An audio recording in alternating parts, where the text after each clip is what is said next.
Санья Колачек, она приехала к нам с тем, чтобы поделиться современными представлениями о профилактике аллергии, поскольку тема эта очень сложная, и сейчас появились новые революционные веяния о том, что может быть, очень рано надо вводить аллергены. Конечно, те из вас, кто является врачами, с большим трудом это воспринимают, да? Поэтому вот с такой трудной темой мы пригласили нас познакомить нашего дорогого друга. Мы считаем Саню Колачек своим другом, потому что в 2011 году мы с Юлией Андреевной провели школу СПГАН, и через некоторое время Санья Колачек дала нам характеристики для вступления в члены СПГАН. Тогда это было очень трудно, и в России было совсем мало членов СПГАН, поэтому мы очень благодарны. Мы благодарны за то, что Саня поддержала нас и даже немножечко, будучи секретарем СПГАН, меняла конституцию этого такого важного органа, и таким образом вот несколько человек стали членами СПГАН из России. Поэтому мы очень благодарны за вот эту работу, которую проводит Саня в течение многих лет, и надеемся, что благодаря тому, что Санья Колачек стала избранным президентом СПГАН с 2019 года. Мы надеемся, поскольку она является тоже славянкой, то есть у нас будут более тесное общение. И вот та образовательная программа, которую проводит наша кафедра с 2011 года, а этот семинар, наверное, уже является где-то 200-м, да? Поэтому мы надеемся, что вот эта образовательная работа, она будет продолжена, может быть, более тесно. И мы мечтаем о том, что, может быть, на следующий год в России будет проведена очередная школа СПГАН, уже на новом витке, потому что те, кто из вас к нам ходит регулярно, понимают, насколько важно это все, потому что меняется все мгновенно. И казалось бы, что то, что было верным вчера, сегодня является уже неверным. Поэтому благодаря вот такому тесному взаимодействию с этим очень влиятельным обществом в Европе, не только в Европе, во всем мире, мне кажется, мы намного поумнели, перестали делать глупости за эти годы. Поэтому вот эта вот работа, она принесла очень большие результаты. Ну, а мы являемся проводниками, да, и на наших регулярных семинарах, которых вы посещаете, мы продвигаем линию этого замечательного общества, потому что все документы, которые делается под эгидой СПГАН, это документы работающие. То есть это не просто вот придумали, да, какая-то организация, настолько беспристрастно все эти выверены, эти рекомендации, что они работают. Вот мы все время говорим, вот сколько глупостей, дорогие коллеги, было в нашей стране, когда мы вели детей с аллергией. И кисломолочные смеси. И вот буквально, знаете, я уже не буду называть учреждение, из одного московского вуза, даже мне сотрудники прислали слайд. Введение детей с аллергией, смеси безлактозные. Ну это вот, понимаете, аж кричать хочется, но как можно безлактозные смеси давать при аллергии, когда они на чистейшем молоке? То есть на первом месте это дает кафедра уважаемого вуза, безлактозные смеси, соевые смеси, ну и на третьем месте гидролизаты. Коллеги, ну вот настолько СПГАН выучила, да, вот я всегда говорю, 90% гидролизаты, 10% аминокислот, но лучше не придумаешь. Работает эта формула прекрасно, да? Поэтому надеюсь, что те наши постоянные слушатели, которые к нам ходят, за эти годы вы увидели, что, да, что эти рекомендации работают, и вы, собственно, за этим ходите. Поэтому мы надеемся, что Саня с приходом будет более тесно общаться. Ее секретарем является Хорхе Диас, наш большой друг, и который вот несколько раз был в этом зале, буквально в апреле он к нам приезжал. Наш сегодняшний семинар, он доступен всей стране. В нашей ассоциации 17 тысяч педиатров. 17 тысяч педиатров по всей стране. И сегодня вот этот семинар, он идет в записи.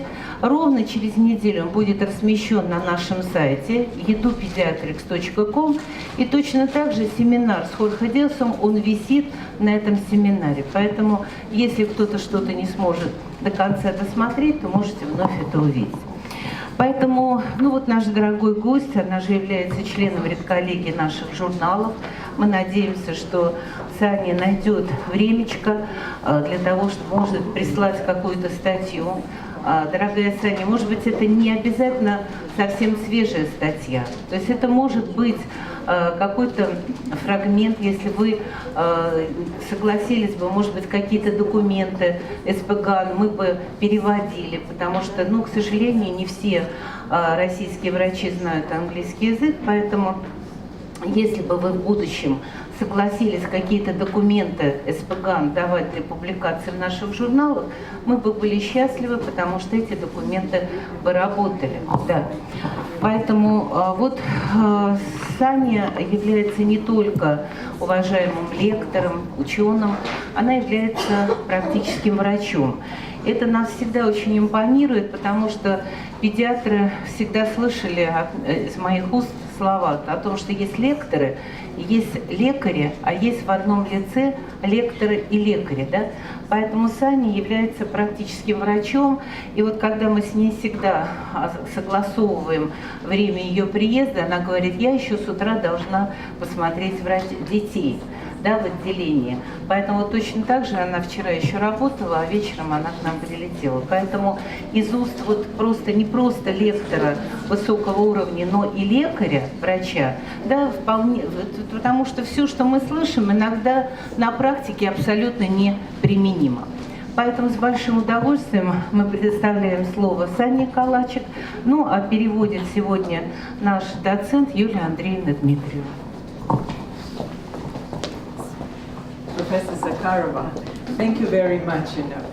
I cannot talk for 10 minutes. She talked for 10 minutes about me, and and I don't think I deserve it. Ирина Николаевна, большое спасибо за представление. Я не могу сказать о себе в течение 10 минут, так как сказала Ирина Николаевна. But it is my great pleasure to be here.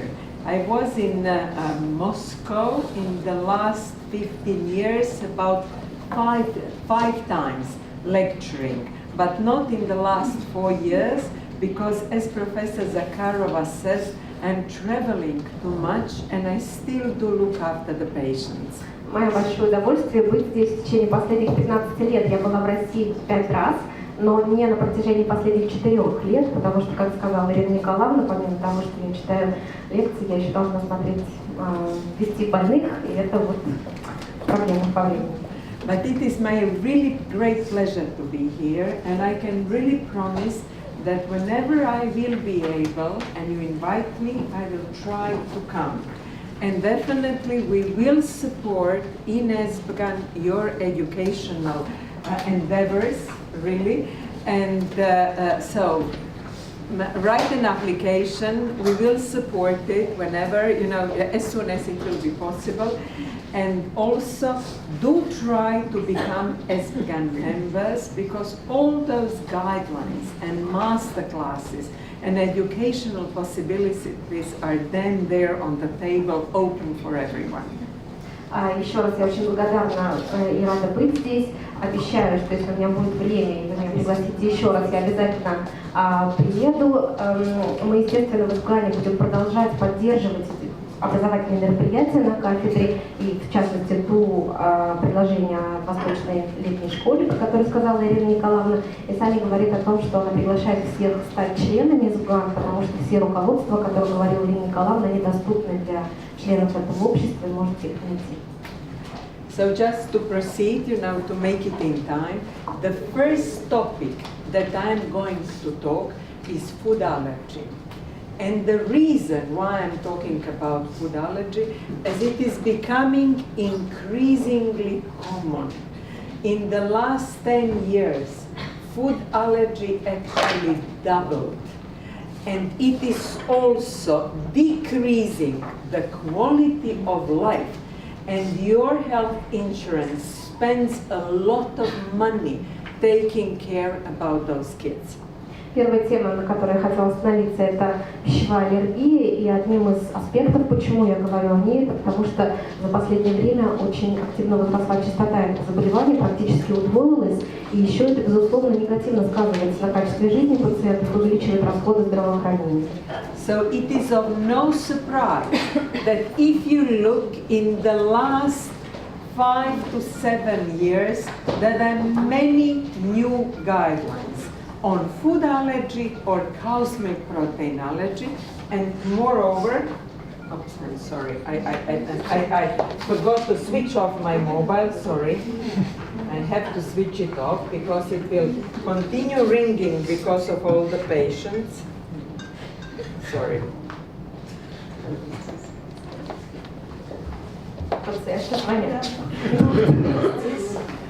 So it is of no surprise that if you look, we are going to talk about prevention.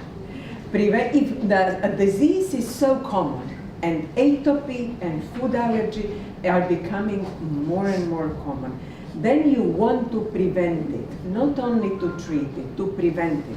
And if I look, and when I looked at the PubMed, it was 226 papers published just on prevention of atopy. И неудивительно, что если вы посмотрите за последние 5-7 лет, огромное количество публикаций и руководств поведения детей с пищевой аллергией появилось. И, безусловно, поскольку эти заболевания очень частые, атопия, просто пищевая аллергия, то, естественно, все заинтересованы в вопросах профилактики, предотвращения. И поэтому, если посмотреть, например, в PubMed за 2017 год, только более 200 документов посвящены вопросам профилактики. So in the following, let's say half an hour, but it will be longer because of the translation, we are going quickly over the introduction, then the emphasis will be on treatment and on prevention. В процессе лекции, которая планировалась на полчаса, но, возможно, займет больше времени в связи с переводом, мы быстренько пройдемся по вот тем моментам, которые представлены на слайде по поводу введения, лечения и профилактики. So just to remind you that food allergy is an adverse effect which is immunologically mediated. So it is not a simple lactose intolerance. It is immunologically mediated reaction to a food allergen which is happening, which has a reproducible symptoms on each exposure, but the clinical picture depends, as you will see, on the age, on the type of reaction, and also on the organ system that is affected. Пищевая аллергия представляет собой патологическую реакцию, которая имеет иммунологический механизм. То есть это не просто эквивалент, например, непереносимости лактозы, это иммунологическая патологическая реакция, которая имеет симптоматику при каждом введении аллергенов, которая может отличаться по симптомам в зависимости от типа реакции, которые представлены здесь. You may ask yourself, why do we develop a reaction to one food allergen? For example, 8 food allergens are responsible for 90% of our allergic reactions. And why don't we develop the reaction on another food allergen? Вы можете спросить, почему же мы развиваем реакцию аллергическую на некоторые аллергены, в частности 8 пищевых аллергенов, которые провоцируют развитие аллергических реакций более чем в 90% случаев, и не развиваем аллергию на другие продукты?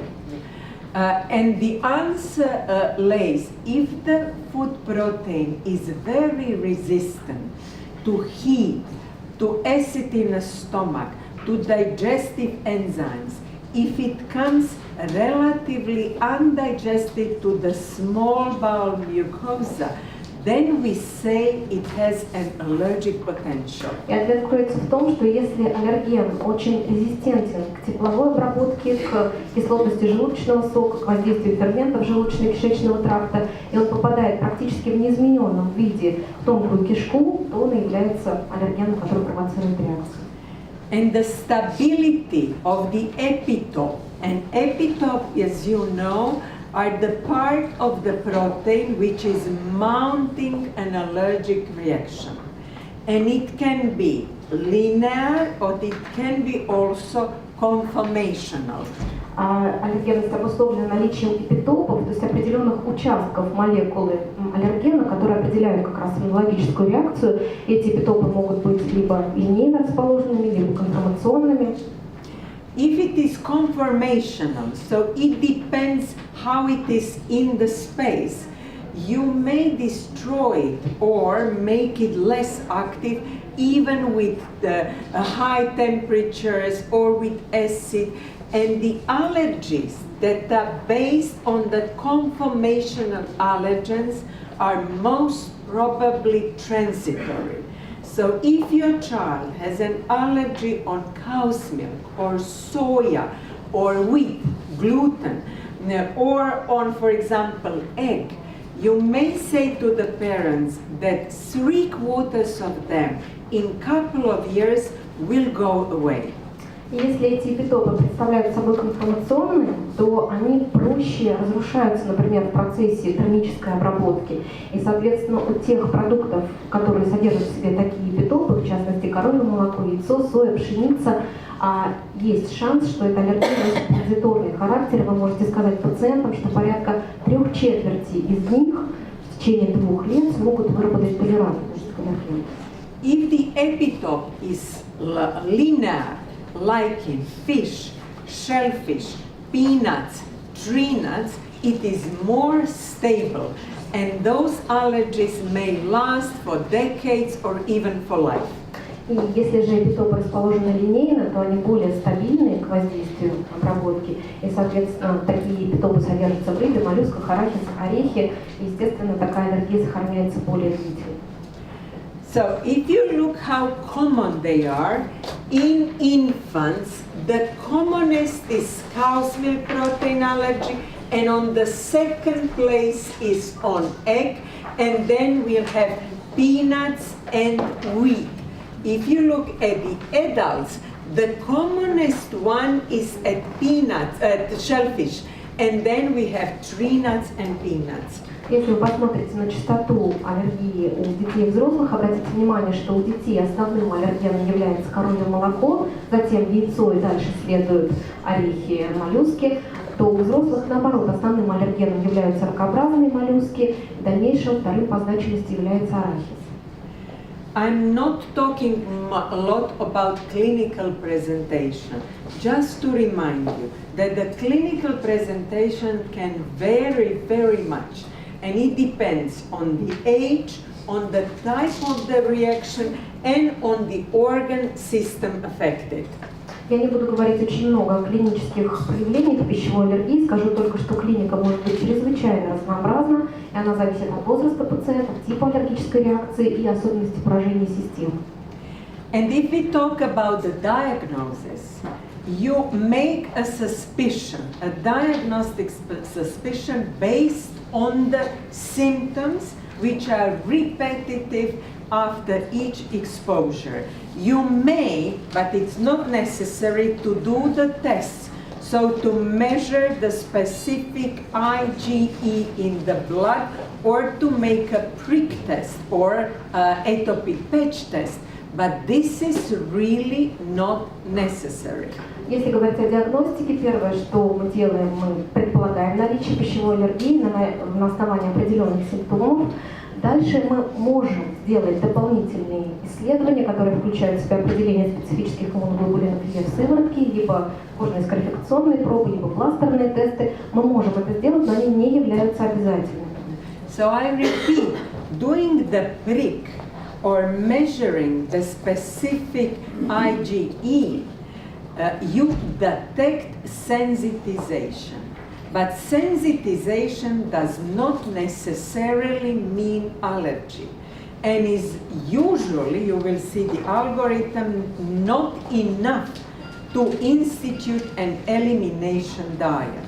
For elimination diet, you need diagnostic elimination. If the child becomes good, then you do the oral challenge. It can be double blind, which is ideal, but in the clinical practice, we do not do double blind, we mostly do an open challenge. Я повторюсь, все те тесты, о которых я сказала, они могут быть сделаны в процессе диагностики, но не являются обязательными, потому что выявление специфических иммуноглобулинов Е к пищевым аллергенам, они говорят о сенсибилизации, но это не равно наличию пищевой аллергии. Для того, чтобы, и этого недостаточно, может быть, как будет показано в дальнейших слайдах, для определения необходимости пищевой диетотерапии, элиминационной диеты. Для того, чтобы решить вопрос об элиминационной диете, необходимо сделать диагностическую элиминацию аллергенов, и если она успешна, в дальнейшем провокацию пищевыми аллергенами, которая может быть двойная слепая, что идеально, но в практике чаще пользуются открытые провокационные пробы. So I know you cannot see it, so we will go quickly over it, but you have it in your books, in your material. Based on the symptoms, not necessarily the test, you make a diagnostic elimination. If the diagnostic elimination, you eliminate, let's say, cow's milk in an infant nutrition. If the clinical picture, for example, atopic dermatitis, does not improve, it is not the food allergy. Вы можете видеть это в алгоритме в своих публикациях. Так, на основании каких-то клинических симптомов или наличия диагностических результатов исследований вы начинаете диагностическую элиминационную диету. Если вы не видите улучшения в клинической картине, это не пищевая аллергия. If the clinical picture improves, so the symptoms go away, such as diarrhea, angioedema, atopic dermatitis, then you do the oral challenge test within the 2 to 4 weeks. Если же элиминационная диета успешна, то есть исчезает диарея, проявление атопического дерматита, то, соответственно, мы предполагаем наличие аллергии, и мы делаем провокационную пробу в течение 2-4 недель от наличия элиминационной диеты. If by the oral challenge the clinical picture does not worsen, we don't have symptoms again, it again means this is not a food allergy. Если при провокации симптомы не возобновляются, не ухудшаются, это опять значит, что у пациента нет пищевой аллергии. If it returns, it means you have confirmed food allergy. Если же они возвращаются, это значит, что вы подтвердили наличие пищевой аллергии.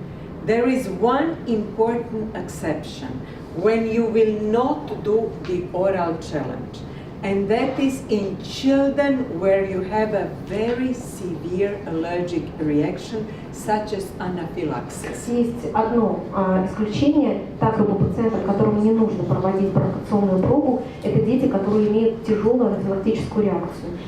So if you have a severe reaction and the positive IgE antibodies, you do not do the oral challenge, you proceed to the therapeutic elimination. Если у вас есть пациент с тяжелыми анафилактическими реакциями и положительным уровнем специфических иммуноглобулинов Е, вы не делаете провокационную пробу, а продолжаете соблюдение элиминационной диеты.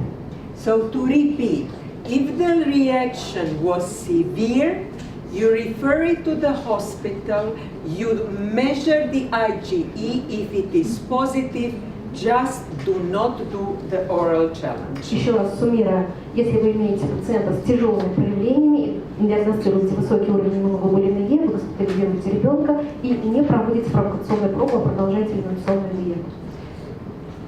If I ask you, in a breastfed baby, can a breastfed baby develop totally, exclusively breastfed baby, develop a cow's milk protein or, for example, egg allergy? Вопрос к аудитории. Может ли ребенок, находящийся на исключительно грудном вскармливании, развивать пищевую аллергию к белкам коровьего молока или к яйцу? Yes, definitely. 10 times less common, but they can develop allergy on the proteins they are not actually having as a nutrition.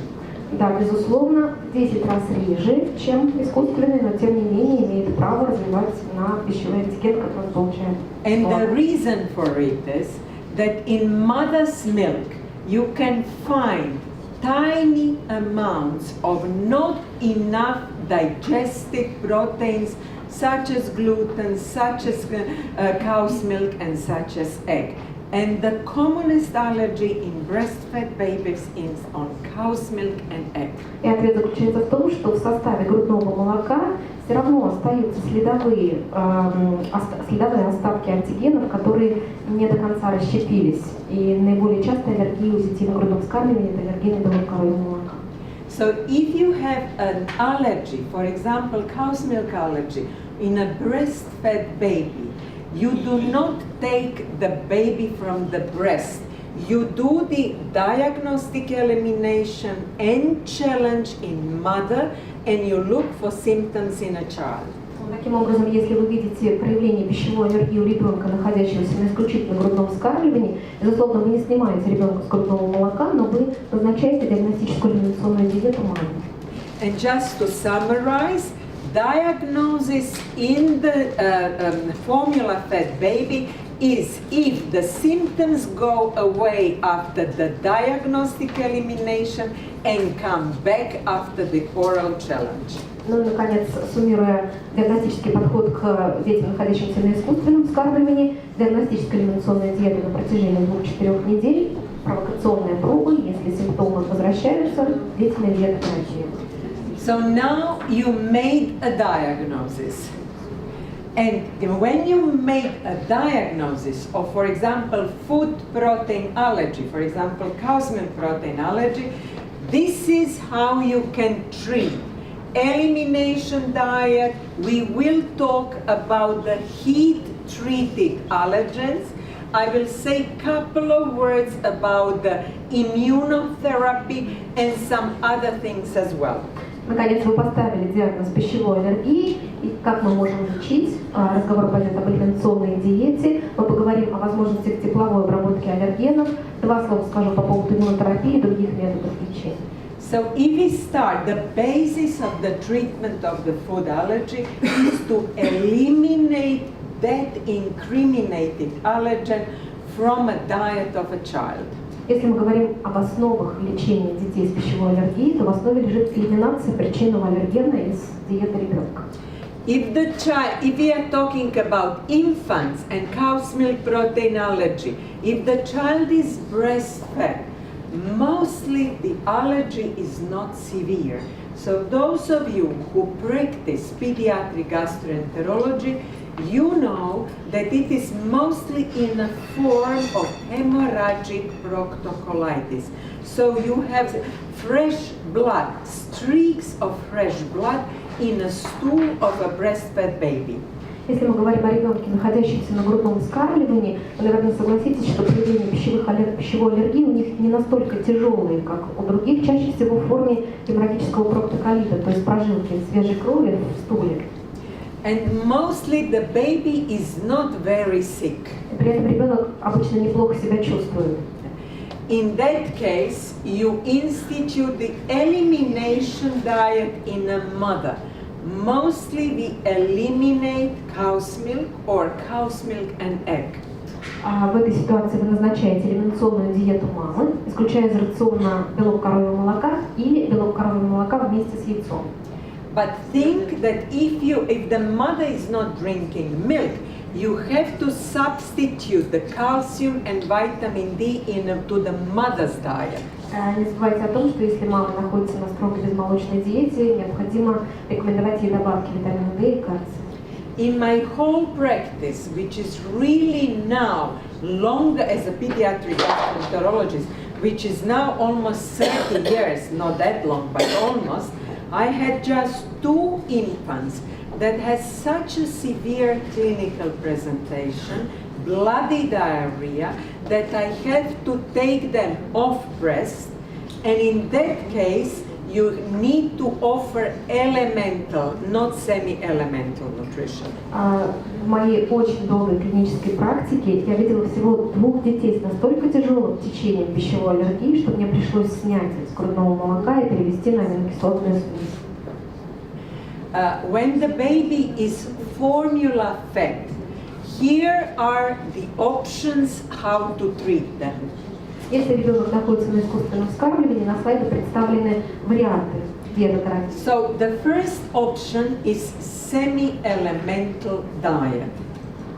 Первая опция – это полуэлементная диета или традиционная. The next, so semi-elemental means, and I will show you in another slide, means that the food allergen is pre-digested, hydrolyzed to do 2 and 3 peptides. Полуэлементная диета означает, что пищевой антиген обрабатывается путем расщепления аллергенных участков на отдельные короткие пептиды. And it is usually tolerated by 90% of infants who have the diagnosis of cow's milk protein allergy. И обычно такие продукты переносятся хорошо, порядка 90% детей, которые страдают пищевой аллергией. However, around 10 to 15% of infants who have a severe clinical presentation, they still have symptoms even of semi-elemental. К сожалению, есть порядка 10-15% детей, которые, несмотря на вскармливание гидролизованными смесями, будут сохранять проявление пищевой аллергии. So in them, the elemental formula is indicated. В такой ситуации элементные смеси могут быть показанием аминокислоты. You may ask me, are there clinical presentations that we should immediately go to elemental? Вы можете спросить, а есть ли такие ситуации, когда клинические симптомы сразу говорят о необходимости элементных смесей? Yes, when you have a very severe clinical presentation, severe enteropathy, chronic diarrhea, severe cow's milk protein sensitive atopic dermatitis, or severe presentation in a breastfed babies. Да, безусловно, такие ситуации есть. Это тяжелая энтеропатия, аллергическая энтеропатия с профузной диареей, либо тяжелые проявления атопического дерматита, четко зависимого от потребления белка коровьего молока, либо это тяжелое течение пищевой аллергии у ребенка на грудном скармливании. Do you have on the market infant soy-based formulas? Да, Саня спрашивает, есть ли у нас соевые смеси на нашем рынке. So there is always a question, can you use soy-based formula immediately? Why would you use it? Because the taste is better and the price is lower. Всегда есть вопрос о том, могут ли использоваться соевые смеси как первый выбор у детей с атопическим дерматитом, с пищевой аллергией. Ну, потому что они дешевле, потому что вкус их приятнее. However, you have to think that soya is also an allergen. Infant formula is based on the full soya protein. So this cross reactivity to soya is more common when the clinical presentation is diarrhea. So in those children, don't start with soya, start with extensively hydrolyzed.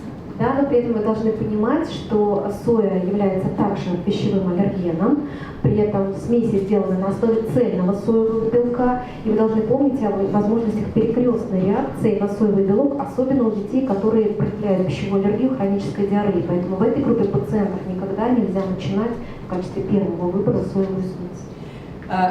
So according to the guidelines, infant formula based on the whole soy protein may be used when you have older infant, when you have the IgE mediated, and when the other formula is not available on the market. В соответствии с последними руководствами есть группы детей, у которых вы можете использовать соевые смеси. Это дети более старшего возраста, пациенты с ИГЕ опосредованными формами аллергии к белкам коровьего молока или тогда, когда иные смеси невозможны. In my country, I don't know how it is in Russia, but in my country, parents and even some doctors let the children drink other mammalian species milk, like goat, buffalo, donkey, sheep, and so on. But this milk, we are talking about the full strength milk.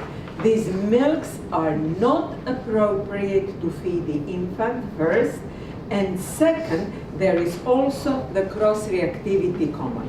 Я не знаю, как в России, но в Хорватии очень многие родители и даже врачи допускают использование детьми с пищевой аллергией неадаптированного молока других млекопитающих, в частности овечьей, буйволиной, кобыле и козе, не понимая, что это цельное молоко модифицированное, которое, во-первых, не должно употребляться в принципе для питания ребенка, а во-вторых, оно имеет очень высокий процент перекрестной реакции аллергической. And also it is a fashion to give now soy-based, but adult soy-based, rice-based milk beverages such as almond, coconut, hazelnut, milk, we call it milk. So the parents give it to their infant if they think they are allergic to cow's milk. И сейчас стало модным, что родители покупают детям немодифицированное соевое или рисовое молоко, которое в целом, возможно, используют только у взрослых, а также то, что называется в кавычках молочными напитками, но это напитки на основе миндаля, кокоса, фундука и так далее. Yeah, and it is actually a Vitium artist. It is a professional mistake to really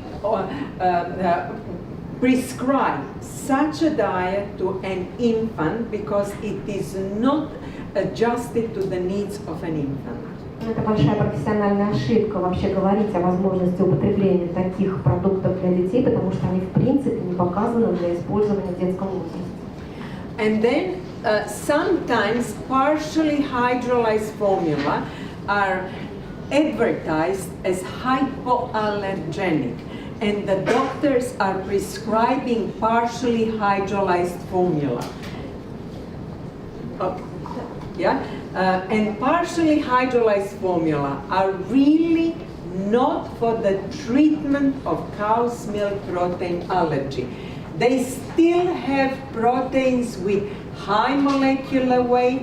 They may be used for prevention, we will talk for it, but they cannot be used for the treatment because the number of epitope is still too high, and more than 50%, every second child with allergy will react to this formula.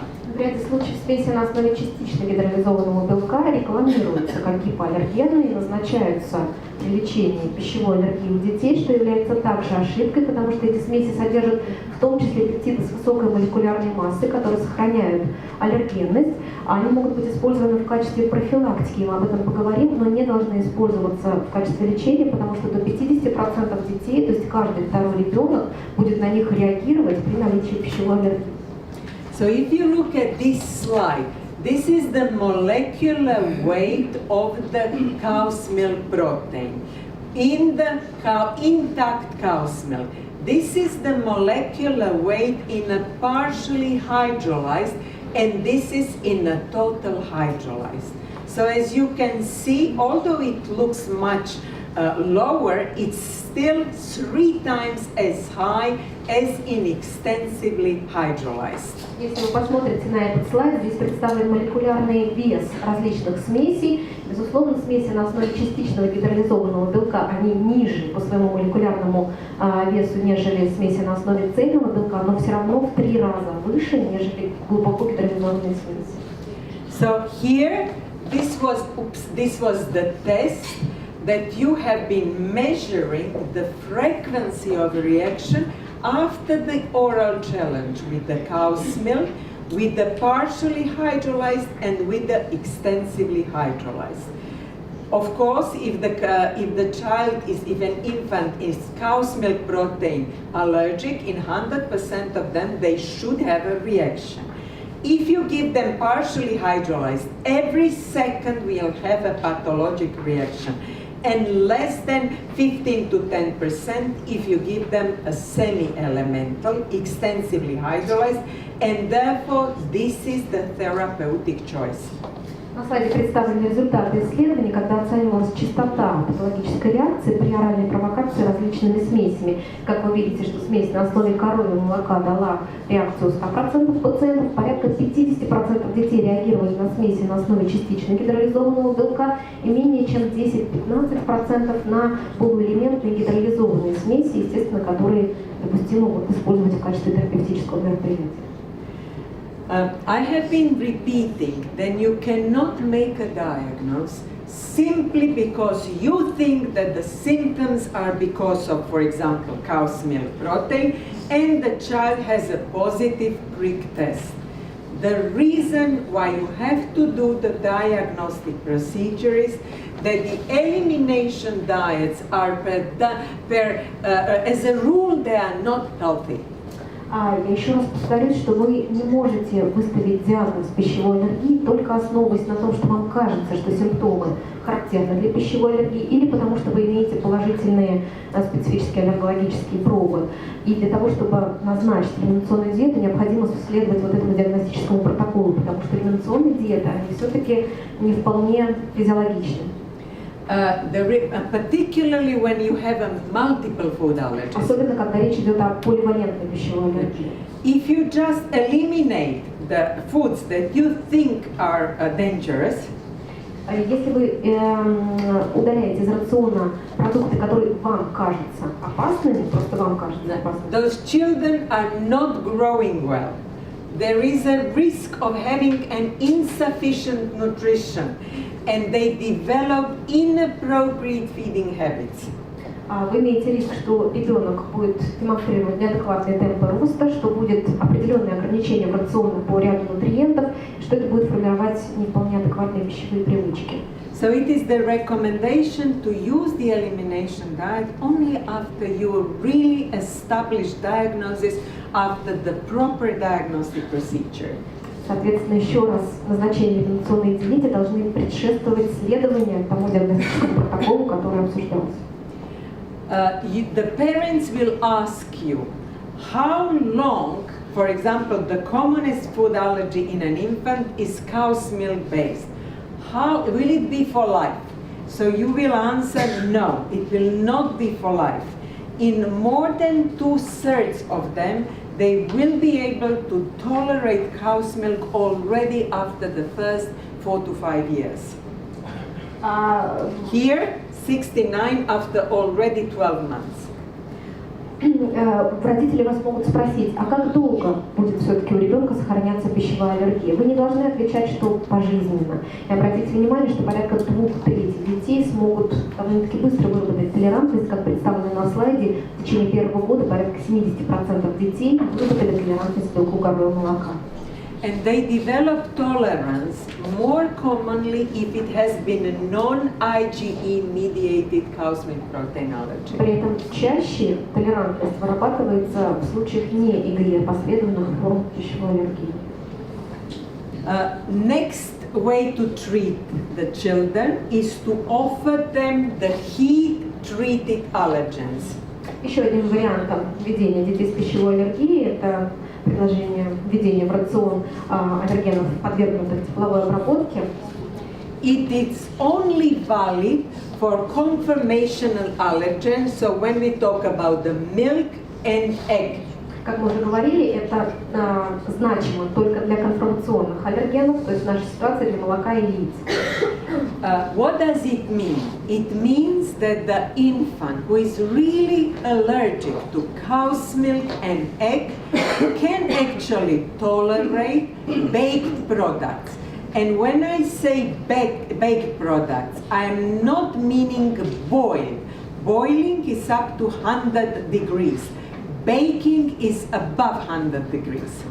Что это значит? Это значит, что дети, которые демонстрируют аллергию на белок коровьего молока, они могут переносить испеченные продукты. Когда я говорю слово запеченные, испеченные, я не ставлю равно сваренными, потому что тут термическая обработка достигает 100 градусов, запеченные более 100 градусов. So we are talking about an infant who really has an allergy. But to be able to say he tolerates baked, you have to do oral challenge. Not just send the infant home and tell mother, you may try. You have to do it properly in your outpatient clinic or daycare. Еще раз мы говорим о ребенке, который уже имеет пищевую аллергию, вы ее доказали. Ни в коем случае нельзя сказать маме, идите домой и попробуйте вот эти вот запеченные продукты. Для того, чтобы сказать о том, что это возможно, вы должны провести, опять же, провокационную пробу, но желательно в условиях вашего лечебного учреждения.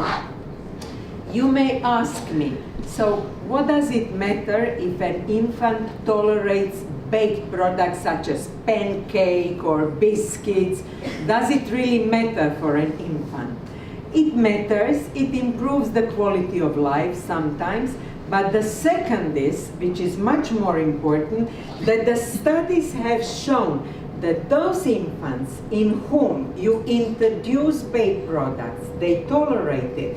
You give them some pancake or some cookie or the baked egg, baked.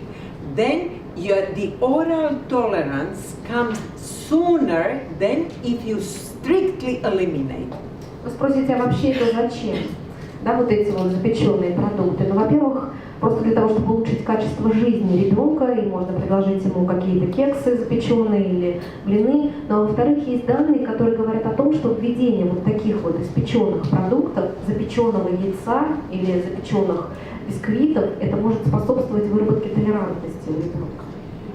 The third way of treatment is immunotherapy. Еще один вариант лечения – это иммунотерапия.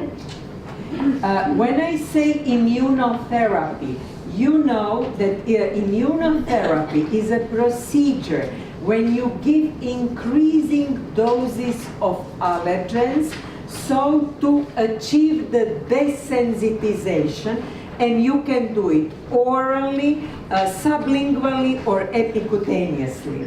Если мы говорим о механизме иммунотерапии, это процесс, когда вы даете постепенно нарастающее количество аллергенов для того, чтобы выработать десенсибилизацию к пищевому аллергену. Это может проводиться орально, сублингвально, кожно.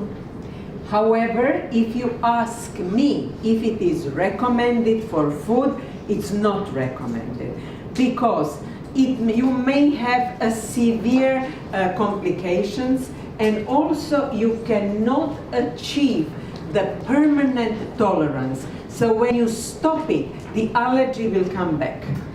Но если говорить о вопросе пищевой аллергии, нужно ли это делать, это не рекомендуется. Во-первых, потому что часто развиваются побочные эффекты или осложнения, а во-вторых, есть данные, которые говорят о том, что невозможно сформировать стойкую устойчивость к этим аллергенам. И как только вы закончите вот это вот нарастание иммунотерапии, аллергия имеет возможность вернуться. There are other means. There is a specific Chinese herb. Chinese have different herbs, but this Chinese herbs seems really to work, but it is not yet on the market. Second, you have a specific human anti-IgE antibody, omalizumab. And then we can talk also about the role of pre- and probiotics in the treatment. Что еще может обсуждаться? Различные китайские травы. В Китае много травяных препаратов, и часть из них предлагается для использования для пищевой аллергии. Это могут быть анти-IgE антитела человеческие, да? Omalizumab. Мы можем обсудить роль при пробиотиков. However, all of them are in the phase 2, so it's not in a routine practice, the first 3. Тем не менее, в отношении всех этих терапевтических мероприятий проводится только вторая фаза клинических исследований, и мы не можем их рекомендовать в рутинной практике. And if we talk about the pre- and probiotics in the treatment, not in prevention, it is not recommended. It doesn't work for treatment. И если мы говорим о роли пре- и пробиотиков, то они не рекомендованы для лечения. Мы говорим сейчас о лечении, а не о профилактике. If we talk about prevention, whether to give specific probiotics in prevention, only one world organization, and it's World Organization for Allergology, they recommend that in children, in a child, high risk for eczema, you may give, but then you have to give it to mother during the last trimester of pregnancy, lactating woman, and also to the child, to the newborn child, to the infant. Если мы говорим про профилактики, есть рекомендации только одной организации, это Мировая организация аллергологов, которая рекомендует возможное использование пробиотиков в случае наличия высокого риска экземы у детей, начиная с последних недель беременности для мамы, в дальнейшем при кормлении маме и для младенцев. And there are only certain probiotics, like LGG, for example. For others, there aren't many supportive evidence, and even the evidence for this is not very good one. И в настоящее время не так много пробиотиков, которые вообще продемонстрировали какую-то эффективность. В частности, чаще речь идет о пробиотике LGG, о штамме LGG. Но и даже в отношении его четко убедительных доказательств в настоящее время недостаточно. And we are talking only about high risk, which means that one of the member of the close family, brother, sister, mother, father, has an atopy. Здесь мы говорим только о ребенке из группы высокого риска, то есть ситуация, когда родственники первой линии родства в семье страдают уже атопическими заболеваниями. The next part of my talk, I will only talk about the prevention of food allergy and atopy in general. В следующей части своей презентации я буду говорить только о вопросах профилактики, пищевой аллергии. And only about the dietetic measures. И только по поводу диеты профилактики пищевой аллергии. So what could be the possible dietetic measures that you will suggest to a woman, to a mother or mother-to-be, if she is expecting a child? Что мы можем посоветовать для женщины, для кормящей женщины или для беременной женщины, чтобы снизить риск развития аллергии у ребенка? It could be some dietetic measures during the pregnancy, during the lactation, during the infant milk diet, and for the weaning. Мы можем говорить о различных диетах на протяжении беременности, на протяжении исключительно грудного вскармливания, смешанного грудного вскармливания, периода введения прикорма. So what did we suggest and recommend until a couple of years ago as a measure of prevention? And I must say that in my country, some of the doctors are still using it. Что мы рекомендовали буквально еще 2 года назад в качестве профилактики пищевой аллергии для женщин, и надо сказать, что в моей стране это до сих пор некоторые педиатры рекомендуют. So until some 5 to 10 years ago, we were recommended that if the mother is expecting an infant at risk for atopy, to avoid some food allergens during the last trimester of pregnancy, to avoid food allergen during lactation, to wean late, to introduce allergenic food after 1 to 3 years, to breastfeed long exclusively, and if not breastfeeding, to give hydrolyzed formula. Что мы рекомендовали 5-10 лет назад? Если женщина предполагает, что в семье родится ребенок с риском развития аллергии, мы рекомендовали исключение определенных продуктов во время беременности и кормления грудью, позднее введение прикорма, позднее введение аллергенов после года, продолжительное исключительное грудное вскармливание, если оно невозможно, то использование гидролизованных смесей. And I will show you now the latest data on each of it. Я вам покажу в своей презентации последние данные по каждому из этих пунктов.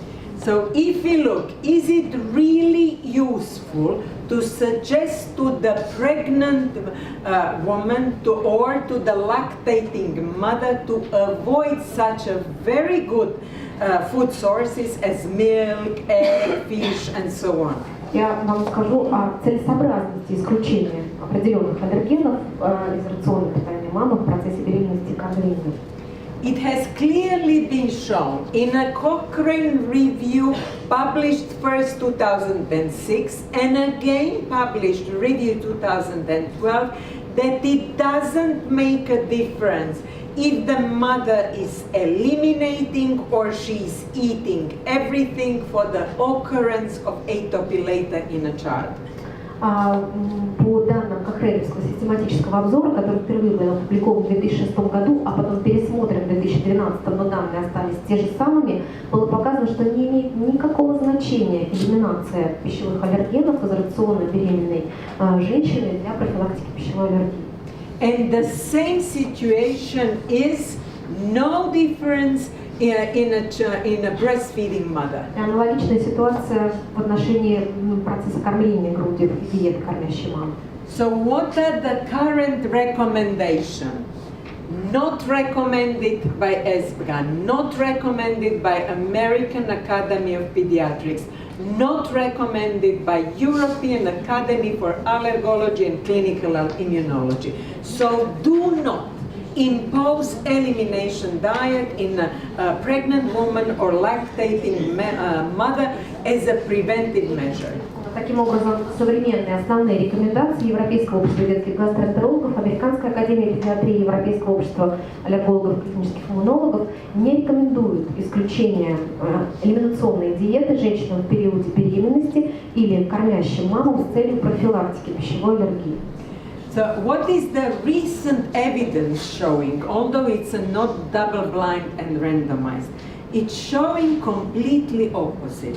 If you give the pregnant woman or the lactating mother different diet, the diversified diet, all to eat, suggest you to eat variety of food, it may be beneficial. So completely other way around. Какой сейчас существует взгляд, по сути, совершенно противоположный по сравнению с тем, что было раньше. Исследования показали, что чем разнообразнее диета мамы, когда мы предлагаем ей совершенно разные продукты в процессе беременности и кормления, это может быть, наоборот, положительным моментом в плане профилактики аллергии. The second question is, breastfeeding is the best. You will see it in my other presentation. But there is a question, by promoting breastfeeding, do we prevent atopy? Следующий вопрос в отношении грудного молока. Никто не спорит, грудное молоко это самое лучшее, но будет ли длительное, продолжительное грудное вскармливание является профилактикой пищевой аллергии? When we look through the last 50 years, there was some data who show it's really maybe beneficial to, to promote breastfeeding, also to prevent food allergy. Then there were studies showing that actually the risk is higher. So the question is, what do we really now think? Is it beneficial or it may be harmful? Если мы посмотрим на представленные ранее публикации, есть ряд данных, которые говорят о том, что да, грудное вскармливание может предотвращать аллергию. Есть данные, которые говорят наоборот, что это повышает риск. Что же говорят последние результаты? Well, the last evidence shows there is no difference. Последние исследования говорят, что разницы нет. Yeah. So you will promote breastfeeding because it is the best way to feed the child, but actually by breastfeeding we are not preventing, it seems today, we are not making a prevention. Безусловно, вы рекомендуете грудное молоко, потому что это самое лучшее для ребенка, но в аспекте профилактики пищевой аллергии это не способствует профилактике. So what do we recommend today? We recommend that breastfeeding is really the best way how to feed the child, and this is the desirable goal, although we do not prevent atopy by this way. Что мы говорим сейчас? Безусловно, мы рекомендуем грудное вскармливание для всех детей, это самое лучшее, но этим не можем предотвратить аллергию. So, if we cannot prevent, is there any specific formula that you can give for prevention if the child is not breastfed? Если ребенок не находится на грудном вскармливании, существует ли какой-нибудь особенная смесь, которая может предотвратить развитие аллергии? There were many studies done with the partially hydrolyzed formula and extensively hydrolyzed formula given in the first months of life with the intention to prevent. But as you can see in this last meta-analysis, published just 1.5 years ago, it seems there is no difference. Существует очень много исследований, которые касаются использования частично гидролизованных смесей, глубоко гидролизованных смесей, вопросов профилактики пищевой аллергии. Но если вы посмотрите на результаты метаанализа, который был опубликован всего 1,5 года назад, то вы увидите, что убедительного профилактического эффекта нет. However, there is one drawback in this meta-analysis. We know already for 1 decade or even longer that some partially hydrolyzed formula work and some do not work. And the same is with extensively hydrolyzed. And in this meta-analysis, they put all together. Один момент, который указан в том числе в этом метаанализе, что мы знаем из одного исследования, которое сейчас уже длится на протяжении более чем 10 лет, что эффективность различных гидролизованных смесей различна. Есть ряд гидролизаторов, которые работают частичных или полных, и есть те, которые не работают. Even the last meta-analysis done by Hania Shayevska just recently, she said that each hydrolyzed formula have to be investigated separately to look if it works or not. And some of the partially hydrolyzed formula, particularly those who are whey-based, do have some role. И как опубликовано в последнем метаанализе Хани Шаевской в 2017 году, она пишет о том, что каждая гидролизованная смесь должна изучаться индивидуально, ее эффективность должна быть доказана, и что существуют частично гидролизованные смеси, преимущественно на основе сливоточного белка, которые действительно могут быть эффективны. So according to current situation, the data of the future studies may show something different. But according to current recommendations, the recommendation of ESPGA, American Academy of Pediatrics, and European Academy for Allergology and Clinical Immunology, they say, if you have an infant who is not breastfed, but is at high risk, we are not talking about general population, we are talking high positive atopic predisposition, the current recommendation is to use the partially hydrolyzed formula with the good evidence for the first 4 months. Что известно на настоящий момент, естественно, исследования дальнейшие могут поменять эти рекомендации, но в соответствии с рекомендациями Европейского общества гастроэнтерологов, Американской академии педиатрии, Европейского общества аллергологов и клинических иммунологов, у детей, которые попадают в группу высокого риска по развитию пищевой аллергии, рекомендовано использование гидролизованных смесей с доказанной эффективностью. But I think that the most important issue in this presentation is how should you do the weaning in a child who, for example, is an infant who is at high risk, or, for example, has already an allergy, let's say cow's milk product allergy. Will you postpone weaning after 6 months, and will you postpone the introduction of the allergenic food? And it's very valuable food, cow's milk, gluten, so wheat, fish, soya, will you and egg, will you postpone it?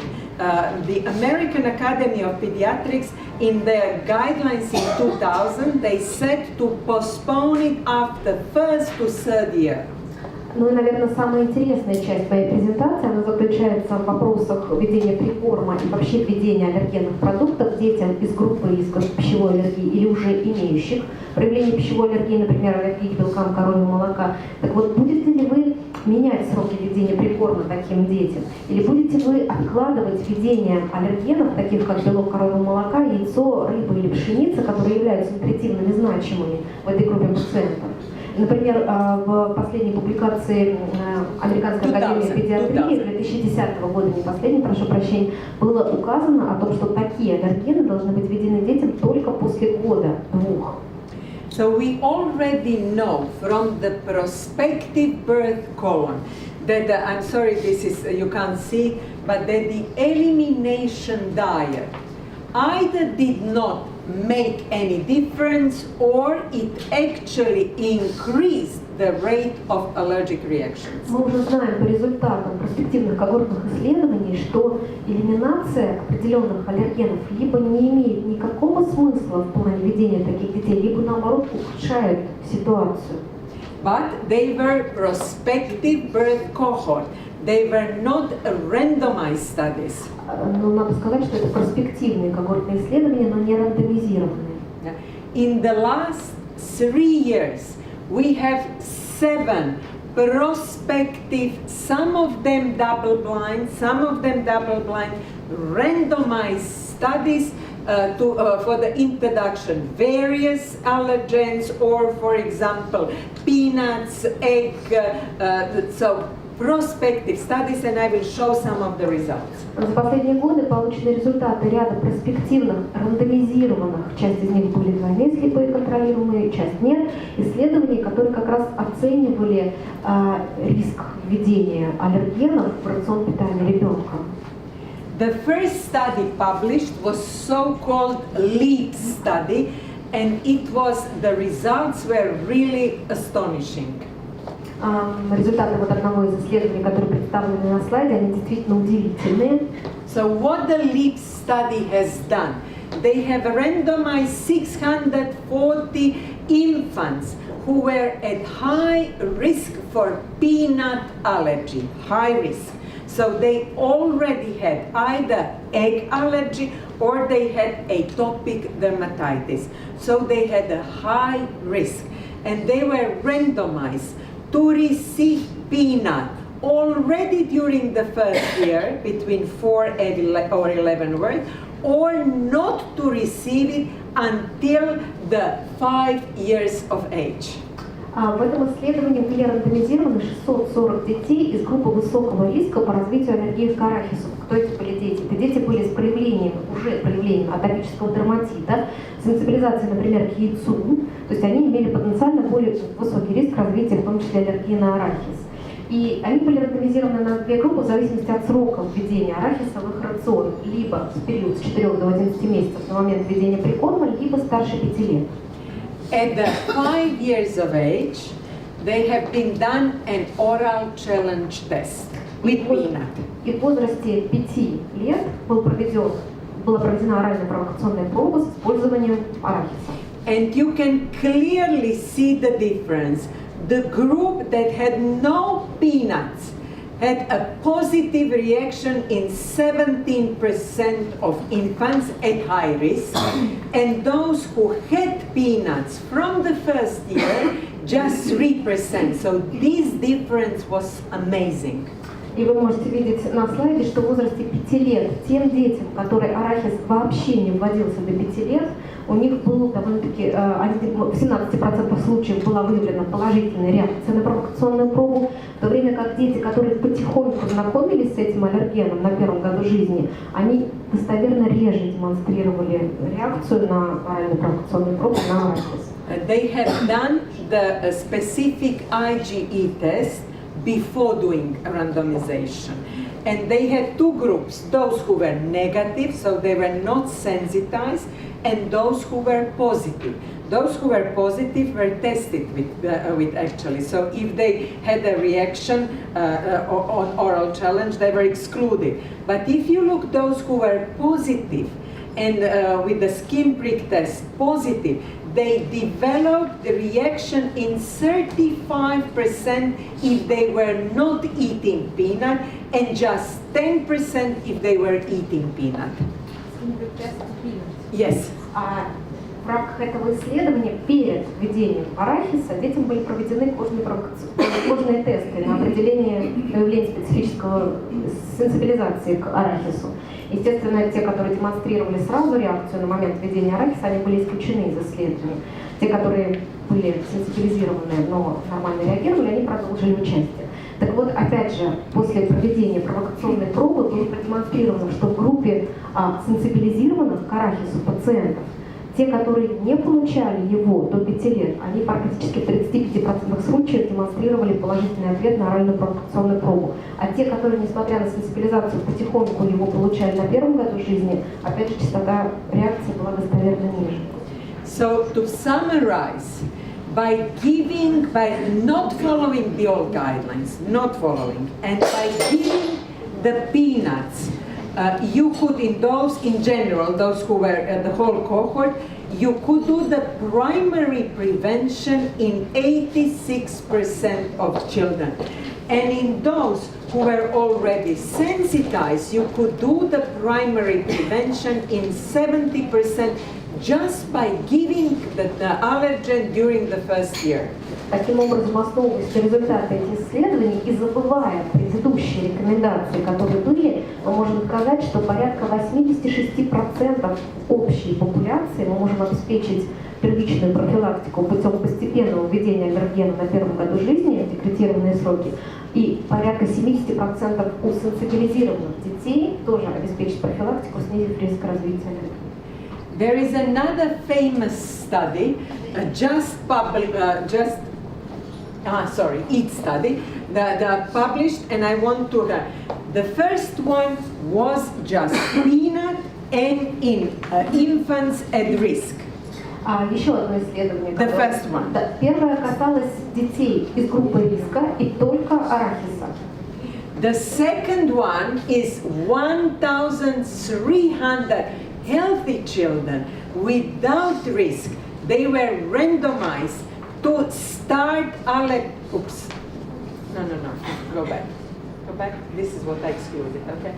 They have introduced 6 most severe allergens, such as egg, fish, gluten, cow's milk, and sesame and peanut. They introduce it within 3 to 6 months, or they did not take it until the end of the first year, as it was recommended previously. And then the outcome was looking for allergy on one of these 6 allergens at the age of 1 to 3 years. Второе исследование, которое представлено, включало в себя 1300 здоровых младенцев не из группы риска, которые были рандомизированы на 2 группы, и одной группе из них рекомендовано было введение аллергенов, которые представлены на слайде, в период с 3 до 6 месяцев постепенное, а другие не получали их до конца первого года, находились на продолжительном грудном вскармливании до 6 месяцев, то есть так, как рекомендовали ранее. И целью была оценка частоты пищевой аллергии в период с года до 3. So what were the results? After the first year, those who were not eating this was the frequency, 7% of allergy on one of these 6 nutrients, and those who were having it early was 5%. Lower, but the difference was not significant. Что показали результаты? Что спустя год, на первый год, в той группе детей, которые не употребляли аллергены, частота реакции на один из этих продуктов достигала 7%, в той, которой постепенно вводился рацион 5%, разница была, но была недостоверная. So the first conclusion is that in general population, if you start with allergenic food, you definitely do not significantly increase the allergy. О чем это говорит? Что если мы говорим про общую популяцию, не группу риска, раннее введение аллергенов, которые были представлены, однозначно не увеличивает риск развития пищевой аллергии. However, if they, in this study, if they have taken those who really were able to follow the protocol, most of mothers could not give within the 2 months all these allergens.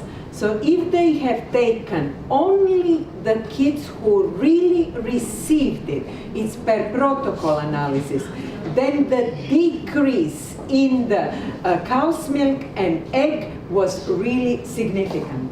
Но если пересчитать результаты, исходя из той группы пациентов, которые реально ввели все 6 аллергенов за 2-3 месяца, что было довольно-таки затруднительно, и не все родители могли вот эти 6 аллергенов ввести в этот период, и пересчитать частоту развития аллергических реакций, так оказалось, что разница действительно достоверна между теми, которые знакомились с аллергенами, и те, которые их не получали.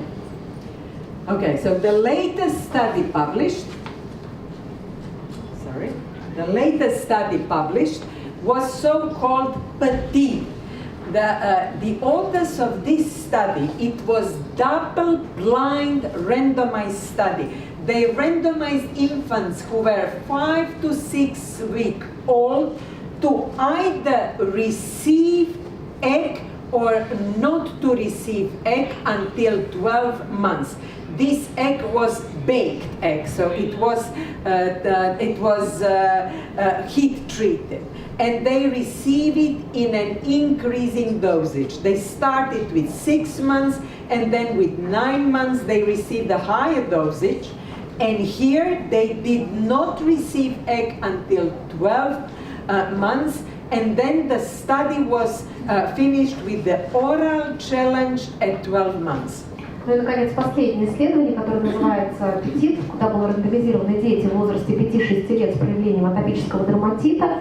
Одной группе вводился постепенно обработанный термический яичный порошок, это было запеченное яйцо, запеченный порошок в возрастающей дозе, начиная с 6 месяцев. Второй группе не вводился до года, и опять же оценивалась реакция при проведении оральной провокационной пробы в возрасте 1 года. So the results were really amazing. If you look at the results, those who were not eating, who were eating egg, they had at the end of the first year, the prevalence, the incidence of the allergy was 8%, and those who were not eating egg was 38%, and this difference is highly significant. And by giving the heat-treated egg, you can actually prevent almost 80% of later reactions. Но опять же аналогичные результаты. Та группа пациентов, которая постепенно в возрастающей дозе получала вот это испеченное яйцо, частота развития аллергии была достоверно ниже, серьезно существенно ниже по сравнению с теми, которые яйцо не получали. И результаты демонстрируют, что таким способом можно предотвратить развитие аллергии порядка 80% пациентов. So the conclusion of the author was that the stepwise introduction of the heat-treated egg was safe and efficacious way to prevent allergy in high-risk infants. Ну и заключение автора, которое было сделано в ходе этого исследования, что поэтапное постепенное введение термически обработанного яйца может быть безопасным и эффективным способом профилактики пищевой аллергии. So my question now to you, these children were actually not eating egg during the first year, the second group was not eating. How it is that 38% of them had a positive oral challenge to the food that they were not taking? Вопрос к аудитории. They had atopic dermatitis. Вопрос к аудитории. Дети, которые были включены в исследование, они имели атопический дерматит, но вот эта вот группа сравнений, они не получали яичный белок до года, если вы услышали, как вот формировались эти группы. Вопрос Сани. Почему 38% из них дали положительную реакцию в процессе провокации, которая случилась в год? How could they be positive and they were not eating? What is your answer? Как это может быть, если они никогда его не ели? Какой ваш мнение? Maybe they were on the breastfeeding and mother ate? Нет. And with peanut, what also, they were not eating peanut, and they actually had the skin prick positive at the beginning.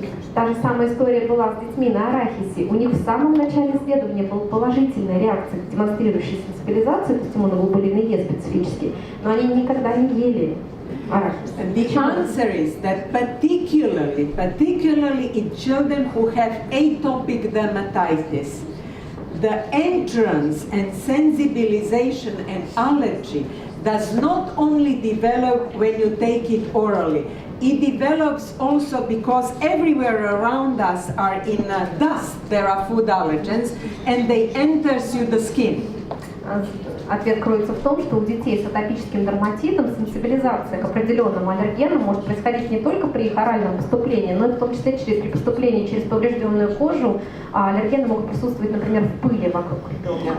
And we now think that eating it orally prevents because you have this oral tolerance then, prevents the sensibilization through the skin. Мы предполагаем сейчас на основании результатов, что вот это постепенное введение оральное пищевых аллергенов может отчасти профилактировать сенсибилизацию путем попадания аллергена через кожу. Anyhow, I told you that 7 studies have been randomized, early introduction versus no introduction, and most of them, in respect to peanuts, look here, have shown a positive result. So by providing peanuts in children at risk during the first year, you can actually prevent later allergy to peanuts, and the same applies for egg. It does not seem apply to milk, but however we are not increasing the risk by giving milk, we are just not making a benefit. Как я вам уже сказала, на настоящее время известны результаты 7 крупных рандомизированных контролируемых исследований. И если их систематизировать в одном обзоре, в отношении яйца и арахиса данные говорят однозначно, что раннее постепенное введение аллергена у детей с группой риска не провоцирует, а может наоборот способствовать выработке толерантности. Таких данных не показано в отношении молочных продуктов, но то, что представлено на слайде, говорит о том, что это однозначно не провоцирует обострение аллергической реакции, но не является профилактикой. And there is one study which is not double-blind, not randomized, but I like to show the results. The study has been done in almost 900 infants, and the authors look at the number of different foods given during the first year and the frequency of asthma and frequency of food allergen. And as you can see, if the infant was having a diversified diet, so the number of different foods increased, the frequency of food allergy steeply decreased as well as of asthma. Еще одно исследование, которое не является рандомизированным, контролируемым, но Саня его очень любит показывать, это исследование, где авторы анализировали количество различных антигенов, продуктов, которые попадали в организм ребенка на первом году жизни, и частоту бронхиальной астмы и пищевой аллергии. И результаты продемонстрировали, что чем более разнообразная диета, чем больше компонентов на первом году жизни в рационе ребенка, тем ниже в последующем риск развития аллергии и астмы. It does not mean you should introduce 10 different nutrients when the child is 2 to 3 months old, but during the second half of the first year. Это не значит, что, конечно, когда ребенку 2-3 месяца, вы должны сразу ввести ему 10 различных антигенов, но на втором полугодии жизни это может быть значимо. So what did we learn from the last evidence? We learned that most of the things which we were doing 10 years ago were actually not helpful. Так что же мы знаем теперь, исходя из результатов исследования, что все, что мы делали на протяжении последних 10 лет, многое из того, что мы делали на протяжении последних 10 лет, по сути, неэффективно. So, introducing allergenic foods already after the 4 to 6 months does not increase, we are not doing harm, and perhaps we are doing benefit. Таким образом, введение аллергенных продуктов в период с 4 до 6 месяцев однозначно не наносит вред ребенку, а в ряде случаев может предотвратить аллергию. Even in infants who were allergic to cow's milk and egg, giving baked products can make a benefit. Даже те дети, у которых документирована аллергия на белок коровьего молока, могут хорошо переносить запеченные продукты. Not boiled, baked. Не скипяченные, а запеченные. The greater the food diversification in the second half of the first year, it seems, and also in pregnant women, remember what I said, seems to be beneficial. Чем разнообразнее питание ребенка во втором полугодии жизни и во время беременности мамы, тем лучше профилактический исход.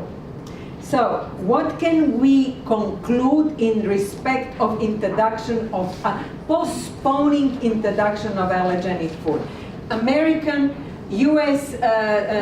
National Academy for the Allergy and European Academy for Allergology and Clinical Immunology, they say that it is not recommended to delay the introduction of allergenic food, and this applies for healthy children in general population and for the infants with positive atopic background. Таким образом, что все-таки мы можем заключить по последним рекомендациям Американской академии педиатрии, американских рекомендаций Европейского общества клинических аллергологов, иммунологов о том, что введение аллергенных продуктов в составе прикорма не должно быть отсрочено как у здоровых детей, так и у детей из группы риска по развитию аллергии. You can see that I'm not quoting ESBGAN. Вы видите, что здесь не представлено Европейское общество детских гастроэнтерологов. Because we have a new guidelines, 2017, and in these guidelines it is said the following, just read it. В 2017 году были опубликованы последние рекомендации Европейского общества детских гастроэнтерологов в отношении сроков введения прикорма, и те данные в отношении обсуждаемых вопросов представлены на слайде. Можете просто прочитать. So there is no evidence, you can read it, but it says basically that there is no evidence to support that we should delay weaning or delay the introduction of allergenic foods. And with a peanut in a high-risk child, in a child with, for example, atopic dermatitis, they do suggest that you do measure the antibodies, and if the antibodies is positive, that the allergologist or gastroenterologist introduce it first, okay? This is the third recommendation. Вот как вы видите на слайде, собственно, суммируя все рекомендации Европейского общества детских гастроэнтерологов, не рекомендует отсроченное введение прикорма либо отсроченное введение аллергенов детям с целью профилактики пищевой аллергии. Что касается арахиса, с учетом вот обсуждаемых результатов, перед началом введения необходимо все-таки оценить уровень специфических иммуноглобулинов Е на арахис. Если это ребенок с атопическим дерматитом и наличием сенсибилизации, первое знакомство с этим аллергеном должен сделать аллерголог или гастроэнтеролог, чтобы оценить реакцию. So to summarize all the possible dietetic measures, elimination of allergens during pregnancy and lactation is not recommended. You are actually doing harm to the mother because you are depriving the mother of the valuable nutrients such as cow's milk, fish and egg. Ну и, наконец, суммируя все, о чем мы сказали, элиминация аллергенов во время беременности и лактации не рекомендована, потому что это не является эффективным и, наоборот, может способствовать сенсибилизации. Breastfeeding is always the best way how to feed a child. Грудное молоко все равно остается лучшим способом вскармливания ребенка. If the child is not breastfed, you can still recommend hydrolyzed formula, either partially, which is more cheaper, or extensively, but with a documented efficacy in the first 4 months of life. Если ребенок не получает грудное молоко, с целью профилактики вы можете рекомендовать использование гидролизованных смесей, как частично гидролизованных, так и глубоко гидролизованных, но с доказанной эффективностью на протяжении первых 4 месяцев жизни. And the last, which we just said now, that the delayed weaning and delayed introduction of allergenic food is not recommended, either in general population or infants, or in those infants who have high risk of developing allergy. Ну и, наконец, как мы обсудили с вами уже в завершении презентации, позднее введение прикорма, так же, как и позднее введение аллергенных продуктов, не рекомендовано как в общей популяции, так и у детей из группы риска с целью профилактики пищевой аллергии. Thank you.